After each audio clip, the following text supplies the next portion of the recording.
اس روح سے جسم کا کانٹیکٹ ختم کرتا ہے۔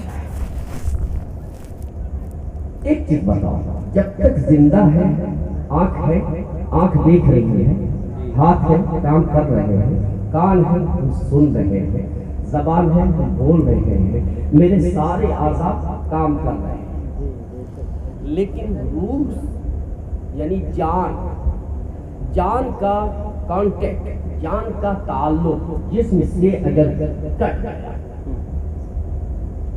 اسی جسم کے اندر جان ہے۔ یہی وجہ ہے کہ ہم لوگ جب جنازہ لے کر کے چلتے ہیں تو کہا جاتا ہے کہ دھیرے چلو، جنازے میں حرکت نہ ہونے پائے، دھیرے چلو، جنازے کو تکلیف ہوتی ہے، کہتے ہیں نا۔ تو اب وہ جنازہ، اس جنازے میں روح اس کے سر کے پچھلے حصے میں ایک خلا میں محفوظ ہے، لیکن ایمانداری سے بتا، روح تو جسم کے اندر ہے نا، ایک خلا میں ہے، موجود ہے جسم ہی میں، لیکن کیا اس کی آنکھ دیکھتی ہے؟ مکھی ہٹا سکتا ہے جسم سے؟ کیوں؟ بہت اچھا جملہ کہنے جا رہا ہوں، توجہ۔ جسم سے جب جان کا کانٹیکٹ، رشتہ، تعلق، واسطہ ٹوٹ جاتا ہے، گرچہ جان جسم کے اندر ہوتی ہے لیکن آنکھ ہے بینائی نہیں، زبان ہے گویائی نہیں، کان ہے سماعت نہیں۔ ارے جب جان سے جسم کا رشتہ ٹوٹ گیا تو سب موجود ہے لیکن بیکار ہے، تو جب جانے عالم سے رشتہ ٹوٹ جائے، نماز موجود ہے بیکار ہے، سجدے کے کٹھے موجود ہیں لیکن بیکار ہے، تقویٰ موجود ہے بیکار ہے، اس لیے کہ جان ایمان سے ایمان کا رشتہ ٹوٹ گیا ہے۔ نعرہ تکبیر، اللہ اکبر، نعرہ رسالت، یا رسول اللہ، فیضان مخدوم اشرف، نعرہ تکبیر، نعرہ رسالت، یا رسول اللہ۔ اس لیے جان ایمان سے یعنی حضور سے، واہ، حضور سے جس کا رشتہ مضبوط ہے، اسی کا تقویٰ ہے، اسی کی عبادت ہے، اسی کی ریاضت ہے۔ لیکن اگر رشتہ ٹوٹ گیا تو جسم کا رشتہ جان سے ٹوٹ جاتا ہے، ساری چیز موجود ہے لیکن بیکار ہے، کام آتی ہے نہیں۔ تو جب اس جان کا رشتہ جسم سے ٹوٹ گیا، سب کچھ موجود ہے لیکن بیکار ہے، تو جب جان ایمانی یعنی حضور سے رشتہ اگر کسی کا ٹوٹ جائے، حضور سے رشتہ ٹوٹ جائے تو بتاؤ اس کا ایمان سلامت ہے؟ سلامت رہے گا؟ ایک موٹی سی بات آپ ہمیں بتاؤ، کسی سے آپ کے محلے میں اگر لڑائی ہو جاتی ہے تو سلام کلام بند ہو جاتا ہے نا؟ سب سے پہلے وہی بند ہوتا ہے، کیا ہوتا ہے؟ بولیے، ایمانداری بولیے، سلام بند ہوتا ہے۔ اگر سلام نہیں کیا، سلام کلام اس سے سلام نہیں کیا تو مجھے کیا بات ہے؟ لڑائی ہوئی ہے کیا تم سے؟ جھگڑا ہوا ہے کیا تم سے؟ لڑائی ہوئی ہے، جھگڑا ہوا ہے، سلام بند ہو گیا ہے میرا؟ کہے گا ہاں۔ تو اب بتاؤ، جس کا سلام مصطفیٰ سے جاری ہے،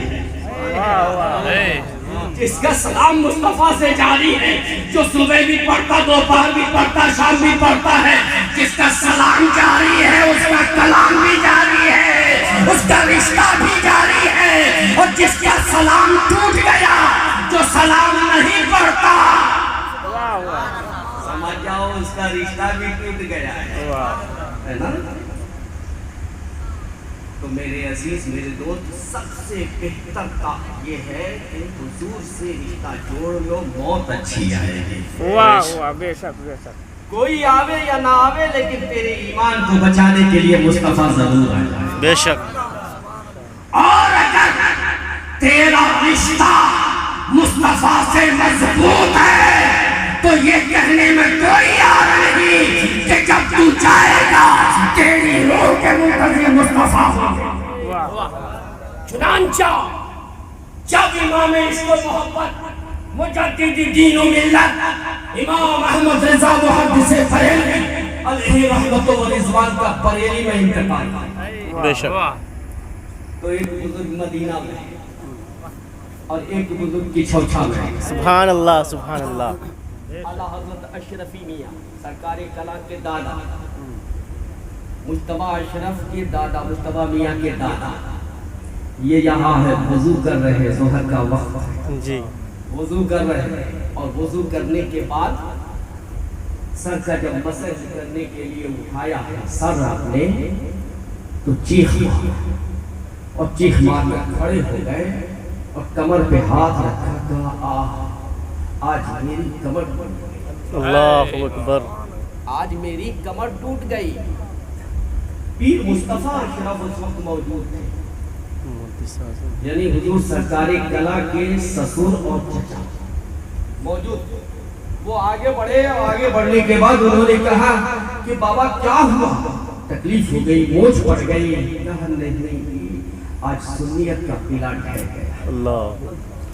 کہا حضور سنیت کا قلعہ ڈھہ گیا کیا مطلب؟ کہا آج امام عشق و محبت کا وصال ہو گیا. اللہ. مجدد دین و ملت کا وصال ہو گیا. کہا حضور آپ یہاں اور آپ کو خبر؟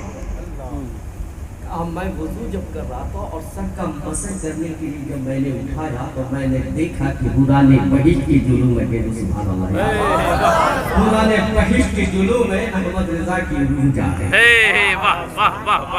ایک ولی کامل نے یہ دیکھا, قطب وقت نے یہ دیکھا, لیکن ایک ولی کامل مدینہ طیبہ میں ہے, مسجد نبوی میں سر رکھے ہوئے ہیں, آرام کر رہے ہیں.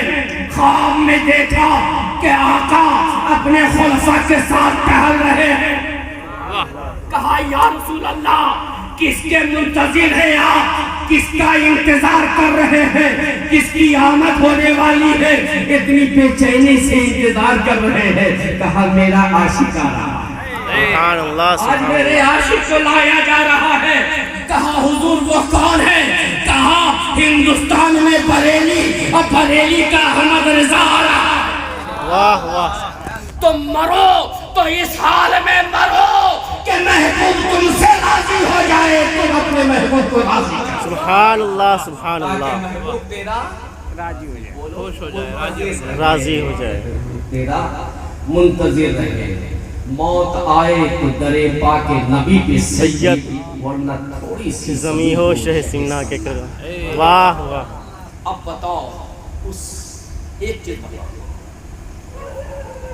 کہ مومن کی جب روح نکلتی ہے مسلمان کی, آپ کے محلے میں آپ کے پڑوس میں آپ نے دیکھا ہوگا, آپ ایمانداری سے بتائیں کسی مسلمان کا رخ, کسی بھی مسلمان کا رخ چاہے وہ اعمال کا کیسا ہے, لیکن کسی مسلمان کا رخ بائیں طرف ہوتا ہے. بائیں طرف بولیے کسی کا دیکھا ہے؟ سب کا رخ کدھر ہوتا ہے؟ دائیں جانب. دائیں طرف. اگر نہیں بھی ہوتا ہے تو باپ چچا بیٹا بھائی کوئی بھی آیا اگر روح نکلی کا دائیں طرف چہرہ دائیں طرف. آپ نے سوچا کہ آخر ایسا کیوں؟ مومن کی روح نکلی تو دو رخ پہ ہوگا, یا تو دائیں طرف ہوگا نہیں تو سیدھا ہوگا. لیکن آپ کے علاقے میں بغل میں اڑوس پڑوس میں برادران وطن ہے, آپ اس کی روح اگر نکل جاتی ہے, اس کی موت ہو جاتی ہے, کبھی لاتے لے جاتی ہے, اگر کبھی نگاہ ڈالیے گا تو کبھی بھی اس کا رخ جو ہے وہ دائیں طرف نہیں رہتا ہے, ہمیشہ اس کا رخ بائیں طرف. کافر کا رخ مرنے کے بعد بائیں طرف ہوتا ہے اور مومن کا چہرہ مرنے کے بعد داہنی طرف کیوں ہوتا ہے؟ ایسا کیوں؟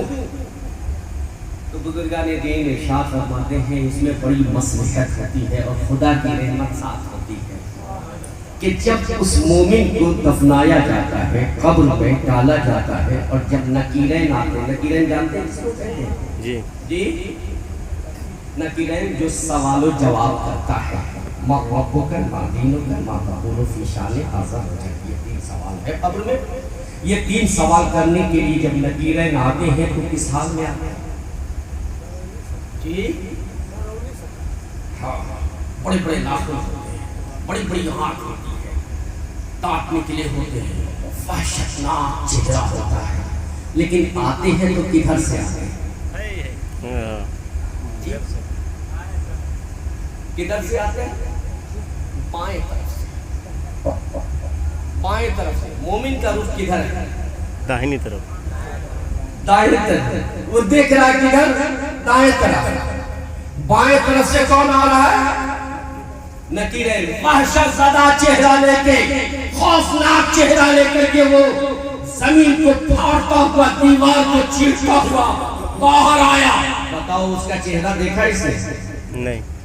نہیں دیکھا۔ اور جب چہرہ نہیں دیکھا اور سوال کیا ما تقول فی شان ھذا الرجل، تو میرے آقا کدھر سے آئے؟ داہنی طرف سے، داہنی طرف، نکیرین بائیں طرف سے، مصطفیٰ دائیں طرف سے۔ گویا اسلام نے کتنا صحیح مزاج دیا ہے، مسلمانوں مرنے کے بعد بھی مصطفیٰ کی آمد کا انتظار ہے تمہیں، دنیا میں کرو یا نہ کرو، لیکن مرنے کے بعد تمہارا روح خود بخود مدینے کی جانب ہو جائے۔ سبحان اللہ، سبحان اللہ۔ کہ ہم اپنا روح ہمیشہ مدینے کی جانب کر کے اگر وظیفہ بھی پڑھتے ہیں تو مصطفیٰ کی، ہے نا؟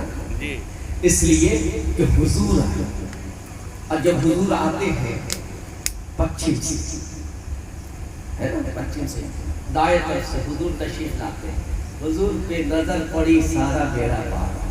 سبحان اللہ، سبحان اللہ۔ وہ کہے گا کہ ما تقول فی شان ھذا الرجل، تو مفتی اعظم ہند علیہ الرحمہ نے بڑا پیارا مزاج دیا، بڑا پیارا شعر کہا ہے، سو جاؤں یا مصطفیٰ کہتے میں سو جاؤں گا، سو جاؤں یا مصطفیٰ کہتے کہتے، کھلے آنکھ صلی علی کہتے کہتے، کھلے آنکھ صلی علی کہتے کہتے کہتے، یعنی جب میری موت آوے، جب میں مرنے لگوں، یعنی آخری نیند، کہ اس نیند کے بعد اب جاگنا دنیا میں نہیں ہے، تو سو جاؤں، اس وقت جب میری روح نکلنے لگے تو میرے زبان پہ صرف مصطفیٰ کا یا مصطفیٰ کہتے کہتے، یا رسول اللہ کہتے کہتے، یہ بندے عاشق جب اس کی روح نکلی تو زبان پہ یا رسول اللہ کا نعرہ تھا، اور جب قبر میں نکیرین نے اٹھایا تو سو جاؤں یا مصطفیٰ کہتے کہتے، اور کھلے آنکھ تو صلی علیہ کہتے کہتے،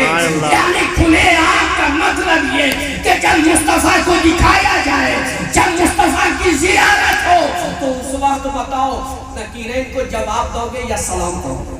سلام پڑھیں۔ ایمانداری سے بتانا، اپنی محبت کو تولو، اپنی محبت کو دیکھو کہ نکیرین فرشتے سوال کریں گے، عادت اگر ہوگی تمہیں درود و سلام پڑھنے کی تو کیا کہو گے؟ مصطفیٰ جان رحمت پہ مصطفیٰ مصطفیٰ جان رحمت پہ لاکھوں سلام۔ یہی کہو گے کہ نکیرین تیرے سوال کا جواب ہم دیتے ہیں، اب تک تو بنا دیکھے سلام پڑھا، اب تک تو بنا دیکھے سلام پڑھا ہے، کبھی فجر میں پڑھا ہے، کبھی ظہر و عصر و مغرب اور عشاء میں پڑھا ہے، کبھی جلسے اور میلاد میں پڑھے ہیں، کبھی گھر و دکان میں پڑھے ہیں، لیکن بنا دیکھے پڑھا ہے۔ آج پہلی بار مصطفیٰ آ رہے ہیں، قبر میں سرکار آئے تو قدموں میں گروں، اور فرشتے در اٹھائے تو ان سے یہ کہوں، اے فرشتے اب میں پائے ناز سے کیوں کر اٹھوں، ارے مر کے آیا ہوں یہاں اسی دلربا کے پاس۔ سبحان اللہ، سبحان اللہ۔ جب وہ نظر آئے محبوب تو یہی کہیں کہ رک جا فرشتے، پہلے محبوب کو سلام کر لینے دے، بنا دیکھے آپ کا سلام پڑھتا رہا، آج محبوب میرا سامنے ہے تو آج دیکھ کر سلام پڑھنے لگے۔ تو سلام پڑھو گے تو کیا کہو گے؟ یا نبی سلام علیکہ، یا رسول سلام علیکہ، یا حبیب سلام علیکہ، یہی پڑھتے ہو جی۔ تو وہ تیسرا سوال فرشتوں کا کیا ہے نکیرین کا؟ ما تقول فی شان ھذا الرجل، دنیا میں تو کیا کہتا تھا؟ کیا کہتا تھا؟ تو جو کہتے تھے تم بتا دیں، جو کہتے تھے تم نے بتا دیا یا نبی سلام علیکم، اب وہ سوال کا جواب تم پہلے ہی دے دیے، حکم ربی ہوگا، اے فرشتوں اب سوال کرنے کی حاجت نہیں، ضرورت نہیں، اس لیے تو سوال سے پہلے ہی تمہیں جواب دے دیا ہے کہ ہم دنیا میں بھی یا نبی کہتے تھے یا رسول کہتے تھے۔ تو میرے عزیز، میرے دوست، اس آقا سے رشتہ جوڑ لو اور اپنے اعمال کو صحیح کر لو۔ اعمال کو صحیح کرو، اعمال اگر تمہارے صحیح ہوں گے تو یقین جانو میرے عزیز، اعمال اگر تمہارے صحیح ہو گئے تو مصطفیٰ کا کرم تمہارے ساتھ ہوگا۔ بے شک لیکن ساتھ ہی ساتھ اپنے والدین کی بھی خدمت کرو، بھولنا مت، ورنہ تمہارے اعمال تمہارے چہرے پہ مار مارے جائیں۔ بے شک اعمال کام نہیں آئیں گے۔ کیوں کام نہیں آئیں گے؟ اگر ماں باپ ناراض ہے، اگر ماں باپ ناراض ہو گئے تو لاکھ سجدے کرتے رہو، لاکھ سر کو پیٹتے رہو، سجدے میں سر ٹھوکتے رہو، وہ سب چہرے پہ تمہارے مار دیا جائے گا اگر تیرا باپ تجھ سے ناراض ہو کر چلا گیا، اگر تیری ماں تجھ سے ناراض ہو کر چلی گئی تو لاکھ عبادتیں کرتے رہو گے لیکن کوئی عبادت تیری رب کی بارگاہ میں مقبول نہ ہوگی۔ آؤ بس ایک جملہ سنو، جب سیدنا موسیٰ کلیم اللہ علیہ السلام کوہ طور پہ گئے تو رب نے ارشاد فرمایا، اے موسیٰ ذرا کوہ طور پہ آنا، سنبھل کر کے آنا، ہوش میں آنا۔ اللہ کہا مولا آج تک تو نے کبھی یہ نہیں کہا تھا، تنبیہ نہ کی تھی، آج تک کبھی یہ نہیں کہا تھا ہوش میں آنا، سنبھل کے آنا، باادب آنا، لیکن آج تو مولا کہہ رہا ہے کہ ہوش میں آنا، سنبھل کر کے آنا، باادب آنا۔ مولا آخر وجہ کیا ہے؟ کبھی تو نے نہیں کہا، آج کیوں ایسا جملہ کہہ رہا ہے؟ تو رب کائنات نے ارشاد فرمایا، اے موسیٰ جب وعدہ تھا پہلے نا تو تیری ماں کی دعائیں تیرے ساتھ ہوتی تھی، تیری ماں کی دعائیں تیرے چاروں طرف ہوتی تھی، جو تیری حفاظت کرتی تھی اور میرے قہر و غضب کو ٹھنڈا کر دیتی تھی، لیکن آج تیری ماں کی دعا تیرے ساتھ نہیں ہے، اس لیے کہ تیری ماں کا انتقال ہو چکا۔ واہ واہ، سبحان اللہ سبحان اللہ، واہ۔ ذرا غور کرو آج ہماری کیفیت کیا ہوتی ہے۔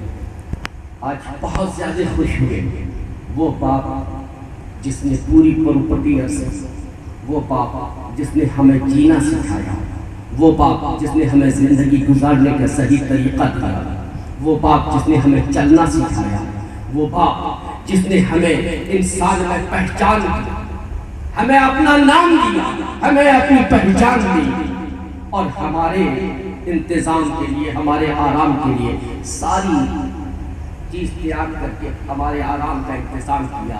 لیکن میرے عزیز، میرے دوست، ابھی مفتی صاحب بتا رہے تھے نا، مسئلہ بتا رہے تھے، بس میں ایک بات پوچھوں آپ سے کہ جب میرا باپ، آپ کا باپ اس دنیا سے چلا جاتا ہے، ساری پراپرٹی، ساری جائیداد کو چھوڑ جاتا ہے، وہ تو بولو کچھ لے کے جاتا ہے، سب کچھ چھوڑ کے جاتا ہے نا، آپ کیا دیکھتے ہو اس کے ساتھ؟ آپ اس کے لیے کیا کرتے ہیں؟ اگر پوچھو اپنے نوجوانوں سے کہ بھائی یہ بتاؤ نماز جنازہ میں کتنی تکبیر ہے، نماز جنازہ میں کتنی تکبیر ہے، تو کہے گا مولانا صاحب یہ تو نہیں معلوم ہے۔ اچھا نماز جنازہ کی دعا کیا ہے؟ مولانا صاحب یہ تو نہیں یاد کیا ہے۔ اچھا نماز جنازہ میں سب سے پہلے پڑھنا کیا ہے؟ مولانا صاحب یہ سب تو یاد نہیں ہے۔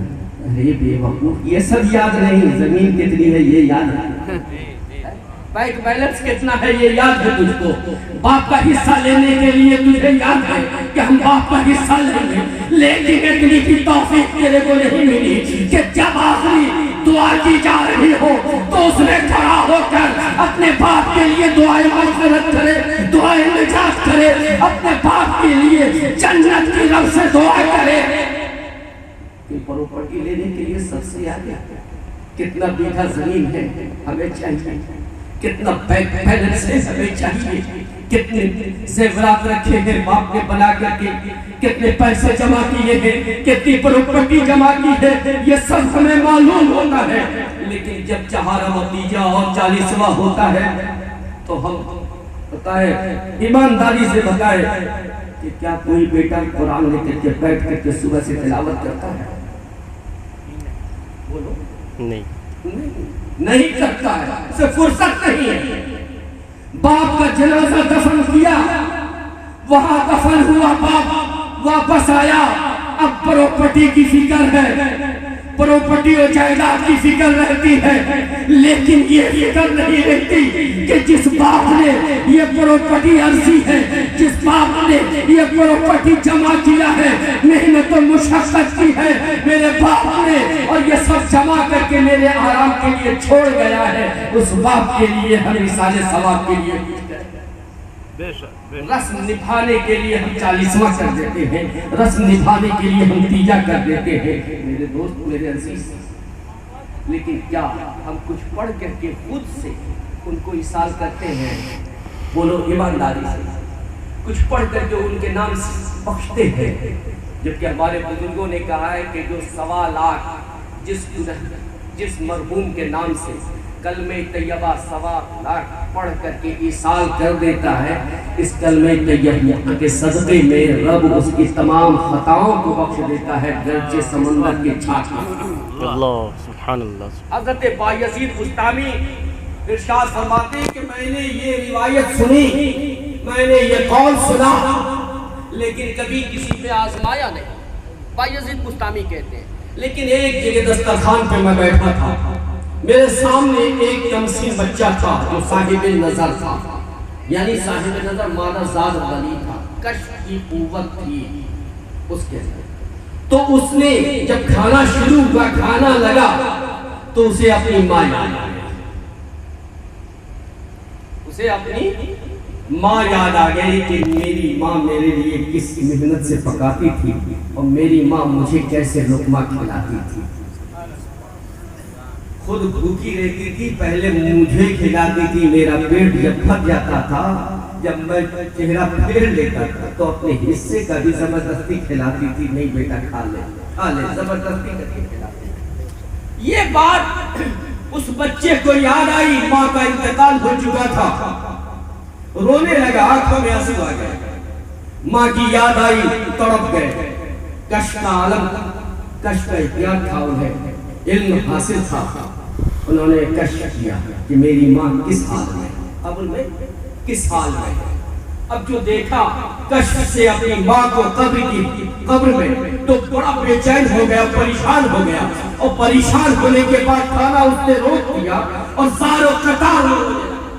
بایزید بستامی کہتے ہیں کہ میں سامنے بیٹھا ہوا تھا، میں نے جب اس بچے کی کیفیت کو دیکھی، اس بچے کی صفت کو دیکھی، تو میں نے اس بچے کے دل پہ کشف کیا کہ وہ بچہ کیا سوچ رہا ہے، دماغ پہ کشف کیا کہ وہ بچہ کیا سوچ رہا ہے اور کہاں دیکھ کے سوچ رہا ہے۔ تو میں نے یہ دیکھا کہ یہ معصوم سا بچہ ہے، لیکن کشف کی قوت اسے حاصل ہے، اور اس نے اپنی ماں کو قبر میں دیکھا ہے، جو عذاب قبر میں مبتلا، بولو عذاب قبر میں مبتلا ہے، آگ کی زنجیر سے جکڑی ہوئی ہے، آگ کا لباس پہنا ہے، آج تھوڑا سا آگ لگ جائے گا، انگلی جل جائے گا، کتنی تڑپ ہوتی ہے۔ ڈاکٹر کے پاس جاؤ، حکیم کے پاس جاؤ، مرہم لگاؤ، دوا کھاؤ، سوئی دلاؤ، تو یہ آگ تو معمولی سی آگ ہے، اس آگ کی، اس آگ جلانے کی جو تڑپ ہے، جلن ہے، کروڑویں حصے کے برابر ہے۔ اب بتاؤ اس آگ کی جلن کی کیفیت کیا ہے؟ میرے عزیز، میرے دوست، جب اس نے دیکھا تو تڑپ کر کے رونے لگا۔ بایزید بستامی نے کہا کہ میں نے جب اسے روتا ہوا دیکھا تو میں نے، میرے پاس 1.25 لاکھ کلمہ طیبہ تھا جو پڑھ کر کے میں نے رکھا، میں نے سر نیچے کیا اور میں نے کہا یا اللہ 1.25 لاکھ کلمہ طیبہ ہے میرے پاس موجود جو پڑھ کے میں نے رکھا ہے، اے میرے مولا میں اس بچے کی ماں کو ایصال کرتا ہوں۔ سبحان اللہ۔ ابھی میں نے یہ کہا ہے، چند لمحے کے بعد میں نے دعا مانگی ہے، چند لمحے کے بعد میں نے دیکھا کہ وہ بچہ مسکرانے لگا، اور مسکرا کر پلٹ کر کے میری جانب دیکھا اور شکرانہ میرا ادا کیا، شکریہ ادا کیا، میرا سر جھکا کر کے مجھے سلام کیا اور شکریہ ادا کیا۔ مجھے یقین ہو گیا کہ اگر گناہ بندہ ہے اور اس کے گناہ اس کی خطائیں سمندر کے جھاگ کے برابر بھی ہے، لیکن اگر 1.25 لاکھ مرتبہ کلمہ طیبہ سچے دل سے پڑھ کے مرحوم کو ایصال کر دیا جائے تو اللہ اس کلمہ طیبہ کے صدقے میں مرحوم کی خطا کو بخش دے گا، مرحوم کی گناہ کو بخش دے گا۔ اس لیے میں کہتا ہوں اکثر کہ اگر اب تک نہ کیے ہو تو اب کر لو۔ جس کے باپ گئے ہیں اپنے باپ کے نام سے، جس کی ماں گئی ہے اپنے ماں کے نام سے، جس کا دادا گیا اپنے دادا دادی کے نام سے، اپنے بھائی بہنوں کے نام سے، اور یہ نہیں کہ ایک کے نام سے اگر کرو گے تو ایک ہی بخشا جائے گا۔ یہ میرے رب کی عطا ہے، رب کا کرم ہے۔ اگر 1.25 لاکھ پڑھ لیا تم نے اور اس 1.25 لاکھ کو پورے خاندان کے لیے تم نے ایصال کر دیا تو رب کی رحمت کی قسم ہے، رب کی عزت و جلال کی قسم ہے کہ رب کائنات اس 1.25 لاکھ کلمہ طیبہ کے صدقے میں جس کو ایصال کرو گے رب سب کو سبحان اللہ سبحان اللہ۔ اس لیے میرے عزیز، میرے دوست، میرے پیارے اسلامی بھائی، آئے ہو کچھ لیتے کے جاؤ اور اپنے مرحومین کو مت بھولو، اس لیے کہ مرحومین جو ہوتے ہیں جن کا وصال ہو جاتا ہے، جن کا انتقال ہو جاتا ہے، وہ تمہاری دعا کے منتظر رہتے ہیں، وہ تمہاری دعا کے منتظر رہتے ہیں، تمہارے ایصال کے منتظر رہتے ہیں، وہ انتظار کرتے ہیں کہ میرا بیٹا ہے، میں نے اتنی جائیداد چھوڑی، یہ چھوڑا وہ چھوڑا سب کچھ چھوڑا، میرا بیٹا میرے لیے کچھ بھیجتا ہے کہ نہیں۔ اب غور کرو، دوستوں کو کھلا دیتے ہو، کیا باپ کے نام پہ بھی کبھی دیتے ہو؟ کیا فقراء کو باپ کے نام پہ بھی کھلاتے ہو؟ نام کے لیے بڑی محفل قائم کر دیتے ہو، لیکن کیا باپ کے ایصال کے لیے بھی کچھ کرتے ہو؟ میرے عزیز میرے دوست، ہمیشہ یاد رکھنا کہ اس سے تمہارا کچھ نہیں بگڑے گا۔ جمعہ کا جمعہ آئے تو کسی فقیر کو بیٹھا کر اپنے خاندان کے نام سے ایصال کر دیا کرو، کھانا دے دیا کرو، اسے کھانا دو گے، یہ کھانا تمہارا وہاں پہنچ جائے گا، اور جب وہاں پہنچے گا تو یقیناً اس کا ثواب کو ملے گا، مرحوم کو ملے گا۔ وہ بھوکا اگر کھائے گا تو بھوکا تمہیں دعا دے گا، اس کی دعا کام آ جائے گی، تیرے باپ کو تیرا رب بخش دے گا، تمہارا رب بخش دے گا۔ کہ محمد سے وفا تو نہیں تو ہم تیرے ہیں، یہ جہاں چیز ہی جانا ہو قلم تیرے ہیں۔ میں نے جو آیت مبارکہ تلاوت کی، وما تقدموا لانفسکم، تم اپنی زندگی میں، تم اپنی حیات میں جو نیکی کر کے اپنے رب کی بارگاہ میں بھیجو گے، اسے بہتر اور بڑے ثواب پر پاؤ گے۔ تو یہ زندگی بہت ہی اہم ہے، زندگی کے لمحات بہت اہم ہے۔ میرے عزیز، میں اکثر ابھی کہا کرتا ہوں کہ دیکھو، رب کو اپنے راضی کر لو، رب ہم سے ناراض ہے، رب ہم سے ناراض ہے۔ دنیا آج یہ بیماری آئی ہے نا، کون سی بیماری ہے؟ کرونا آیا ہے، آپ نے دیکھا ہے نا، کرونا یہ ذہن میں دے رہا کچھ کرو، کچھ کرو نا۔ اب آپ اسی سے سمجھئے کہ کروڑوں روپیہ کا مالک ہے وہ، ایک میں لاکھوں نہیں کروڑوں روپیہ لے کر بھٹک رہا ہے، لیکن ایک سانس بھی نہیں خرید رہا، خرید سکا؟ کروڑوں روپیہ کا مالک تھا لیکن ایک سانس کے لیے تڑپ تڑپ کے مر گیا۔ زمین و جائیداد پڑی رہ گئی، اٹیچی میں روپے پیسے پڑے کے پڑے رہ گئے، لیکن تڑپتا رہا۔ رب نے کہا سانس اس کی بند ہو جائے، لاکھ آکسیجن لگایا جا رہا ہے لیکن سانس ایک بھی نہیں لے پا رہا ہے۔